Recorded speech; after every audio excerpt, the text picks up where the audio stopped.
So I just like to give the standard disclaimer I give in all my videos. This review is inspired by historical events and characters, and this review was designed, developed, and produced by a multicultural team of various religions, faiths, beliefs, and political ideas. Because everything I make is a multicultural team of various religious faiths and political ideas. At least as much as Assassin's Creed is. Yes, this is what plays in front of every Assassin's Creed game as a way to get away with their bullshit. So I'm doing this one because, well, the movie's coming out, and I'll probably go see the movie, even though I really don't want to. But it looks like a dumpster fire. I was kind of worried that it would just be mediocre, but the reviews are horrific, so this could be a lot of fun to watch. That and there's just a lot of other people probably want me to watch it. So this is the attempt to do a reactionary review of Assassin's Creed. Now this one will probably be more confused and I'll seem less knowledgeable. That's not because I haven't done any research. That's because the plot of this is batshit crazy. And well, I've done like a couple hours of reading stuff and I've played a bunch of the games. If I can't figure out like the basics of the plot, this isn't Star Wars, this isn't Star Trek, this isn't Myst. This is like supposed to be a mainstream video game series. If you can't figure out the basic plot from having played the mainstream games, then there's kind of a problem with that. So before we actually get into the meat of it, let's talk a bit about the history of Assassin's Creed. Assassin's Creed, lame joke. So I remember I was in high school when the first Assassin's Creed game came out. Or let me just check what date it was. I think it was 2006. So yeah, I was just in my last year of high school when the first Assassin's Creed game came out. And I remember watching the trailer. And it was very revolutionary at the time. The graphics, the motion capture, the facial expressions were all exceedingly innovative. Most interesting was it kind of perfected organic body movement. Attempting to kind of capture body movement in an accurate, organic way that is like how people walk, how their muscles move, etc. was first started in kind of the Prince of Persia games, particularly Prince of Persia: The Sands of Time, which I'll have to do a review of at some point because I love that game. I played it a lot as a kid. But yeah, so Assassin's Creed, we saw it, and at first everyone just thought it was a game based in the Third Crusade, and you were playing as a historical assassin. Then someone was showing gameplay footage, and they screwed up and died, and then you saw the desynchronization screen. And that was actually a screw up that was supposed to be kept secret until the game actually came out, but it was spoiled that it had a sci-fi plot. At least that's my recollection of it.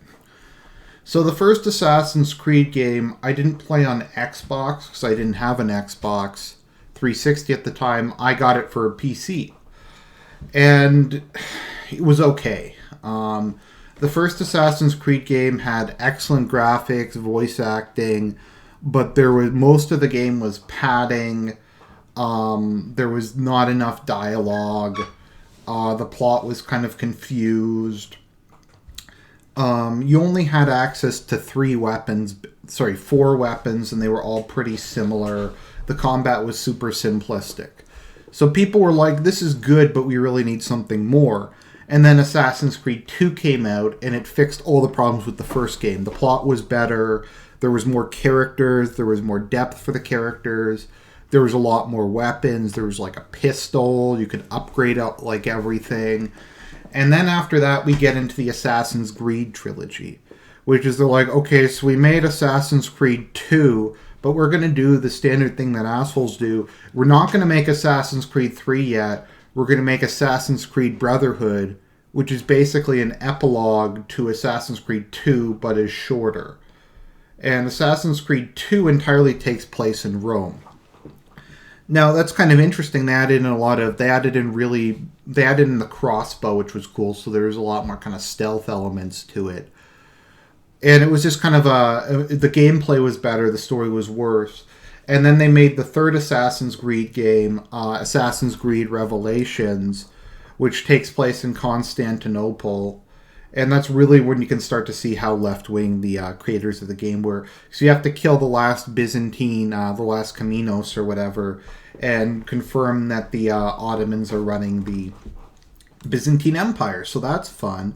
But the Brotherhood and Revelations were completely unnecessary. And I kind of feel that core plot things, like not side stories, but the core plot should be resolved within the main game. I don't think it should be within side games. I think all the stuff in that should have been Assassin's Creed 3. But then Assassin's Creed 3 came out, and I got it on sale for the PC, and it was so bad I gave up like 20 minutes, like 3 hours in after I beat the prologue, because I found it too hard. It just was awful. So that's kind of the background of the Assassin's Creed trilogy. I know there's been a bunch of other games, Unity, whatever bullshit. I don't know if they've even made 4. Yeah, I think they made 4, Black Flag. I don't like the subtitles. I think it should just be Assassin's Creed 1, 2, 3, 4. If the side games shouldn't be labeled unless they're not really related to the main plot. But let's get into the story, because a lot of people don't really understand what the story is of Assassin's Creed. And that's understandable because it's bullshit.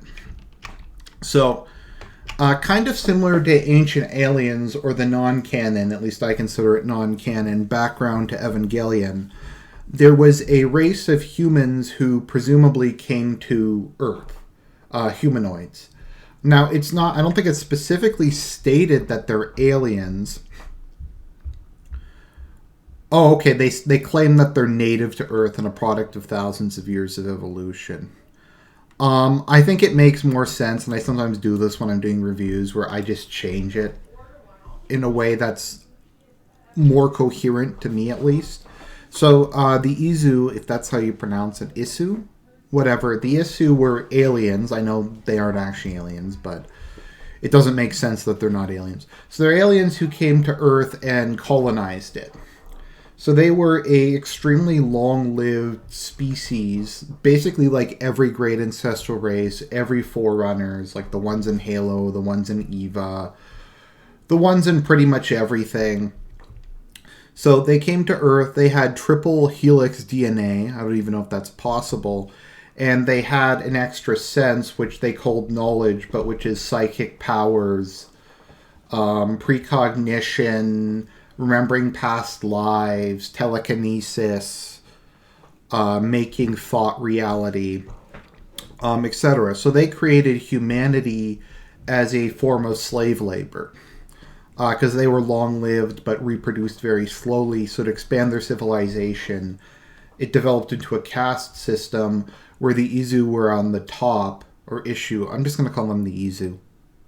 The Izu were on top and humans were on the bottom. And Neanderthals were created as a kind of military force for them. Why they needed a military force, who knows? So because the Izu were created humanity genetically, the supposed evolution of humanity was actually a conspiracy by the Templars, who planted various species between humans and apes. So it's kind of young Earth creationism in Assassin's Creed, bizarrely enough. But anyway, so one of the Izu named Eve and Adam, who were half human, half Izu, or whatever they're called, started a civil war. She led humans in a revolution against the Izu. Now, the Izu had developed the Pieces of Eden. The Pieces of Eden were mind control devices designed to create illusions and alter the perception of humans. They don't work on other Izu, though, or those with some Izu DNA. I think on average people have, they said, 100,000th of their DNA, or I guess like 0.0001% of their DNA is Isu. But some people like Desmond are like 0.1, and that makes them immune to Pieces of Eden. So the Pieces of Eden are in a variety of forms. There's crystal skulls, there's a couple that are swords, there's apples, there's all kinds of different ones, and they allow people who possess them to basically control people or perform other things which are considered miracles. And I think we see where this is all heading. So the war basically broke out between the two factions. And the war consumed most of the Earth. Eventually what happened was there was a solar flare and it burned most of the Earth's surface. It killed the vast majority of humanity, but it utterly destroyed the Izu, and only 4 were able to survive. They attempted to create devices that would protect Earth from a future coronal and whatever it's called. Basically to create a shield to protect the Earth. Somehow using the pieces of Eden. The plot is very bizarre because it's just something they pulled out of their asses in like the third game. That was the 2012. That was the catastrophe of 2012. Was the solar flare or something like that. So we have throughout history the pieces of Eden. So the pieces of Eden were used by various historical figures. Assassin's Creed takes place in presumably the real world, and because it takes place in the real world, it features a large number of historical figures. Pretty much every major historical figure is either allied with the Assassins or the Templars, and any historical figure of any degree of fame used a piece of Eden to manipulate people. No one in human history had any actual talents. No one in human history even discovered any technology or had any charisma. It was all either finding technology from the Izu or using a piece of Eden to brainwash people. Now, what's really funny is they specifically state that Jesus was a con artist who used a piece of Eden to fool people into thinking he was God and to perform miracles. The irony, of course, is Muhammad did not use a piece of Eden. Muhammad is never mentioned. I mean, you even have the meteorite, which is like an obvious piece of Eden, because pieces of Eden are like the Lance of Longinus, the apple from the Garden of Eden, sacred swords, the Holy Crown of Lombardy, all kind of like historical objects or pieces of Eden. But Muhammad's meteorite is not that. And Muhammad was not using one. And they do this, of course, because despite this bullshit about various religious beliefs, and despite all the shots they take at Christianity, like all leftists and atheists, they're too cowardly to go after Islam. Because unlike Christians, who will just get annoyed and maybe post snarky comments, if they tried to say that Muhammad used the meteor to mind control people, they would get assassinated. So, out of the kind of the collapse of the great ancestral race, we had 2 heirs to them. We have the Knights Templar and the Assassins. And they have been battling for control of Earth, and all major historical figures belong to one group or another. So it's kind of difficult because their ideologies are quite similar. Their methods tend to be quite similar, and there's no real rhyme or reason to which historical figures are allied with each. For instance, the later Bourbons were allied with the Assassins, but Robespierre was allied with the Templars. And then on the other hand, we have Nicholas II was a Templar, and Lenin was an assassin, but Stalin was a Templar. And the Byzantines were Templars, and the Ottomans were assassins. And there's not a particular rhyme or reason to who was who. So the Templars believe that that humanity is inherently flawed. Despite the fact that they're officially atheistic, their view is that humanity's flawed, humans require guidance. The world needs to be guided by a vanguard elite who will create a perfect world.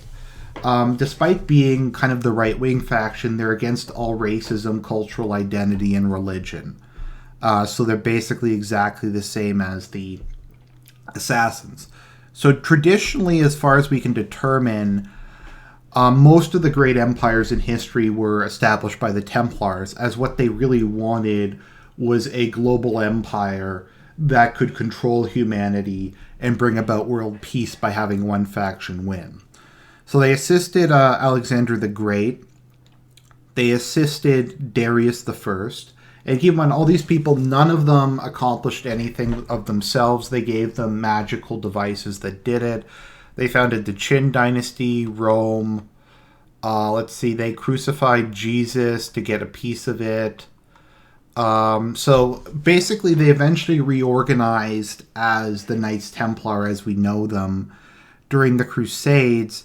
And part of the Crusades was the Templars could manipulate the monarchs of Europe to invade the Middle East so that they could get more pieces of Eden.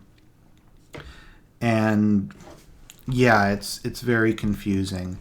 So eventually what wound up happening is the Templars transitioned from being a knightly order that mainly governed through religion and political power to being a corporation called Abstergo, which is a massive conglomerate that controls most of the modern world's economy and has a monopoly on technology.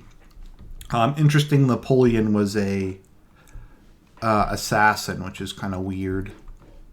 Let's see, who else was an assassin? I think Benjamin Disraeli was a Templar.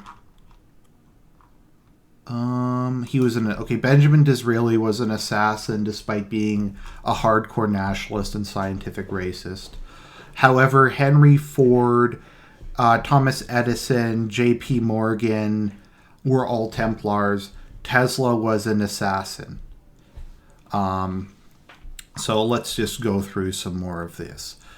So communism was founded by the assassins, despite communism being a utopian orderist ideology. And the Templars sought to counter communism by bringing about capitalism because they figured the most effective way to control the world was through monopolization of technology and the global economy. So they founded Ford, Kraft, British Petroleum, Coca-Cola, etc. So Adolf Hitler took over Germany using a piece of Eden and hypnotized the population. So let's see here. Interestingly, during World War II, there was a division. I believe Franklin Roosevelt was a Templar. Yes, Franklin Roosevelt was a Templar, as was Stalin, but Hitler was also a Templar. And I think Tojo was also a Templar. Let's see. It doesn't say. Churchill was an assassin. They killed JFK. The Templars killed JFK because there was a piece of Eden on the moon. And JFK was regarded as charismatic because he had a piece of Eden and was using it to control the American population. So apparently the Templars had initially liked communism, but then they changed it, and part of that was the coup of Augusto Pinochet, and Margaret Thatcher was also a member of the Templars. I don't know who. I think Gorbachev was an assassin. See, there's no rhyme or reason to any of this. It's bizarre.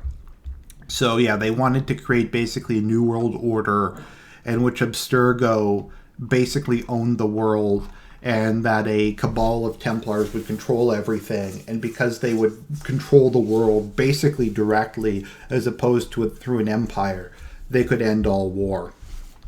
Oh my God, they even reference, I hadn't seen this, in the 2000 election, George W. Bush was the Templars and Al Gore was the Assassins. Oh my God, that's the lamest shit ever. So the Templars wanted to open some vault to get the ultimate technology and save the world from the solar flare in 2012. That was the plan, I think. So one of the things that the Templars built was the Animus. Now the Animus was a device for people who had large quantities of Izu DNA that would allow people to go back in time and read the genetic memories on their out of their DNA, because apparently memory is stored in your DNA.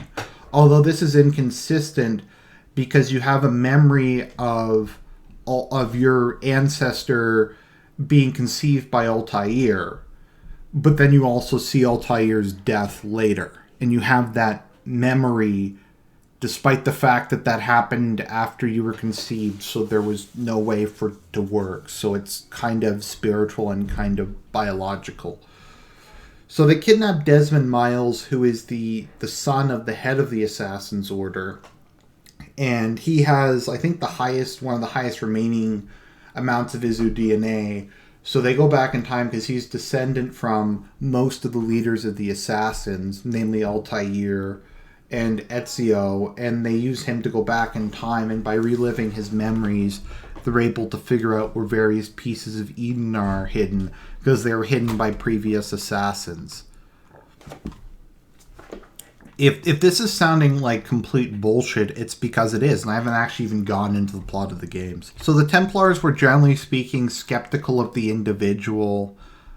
They were generally speaking against free will and against individuality, and thought that human nature had to be repressed or changed.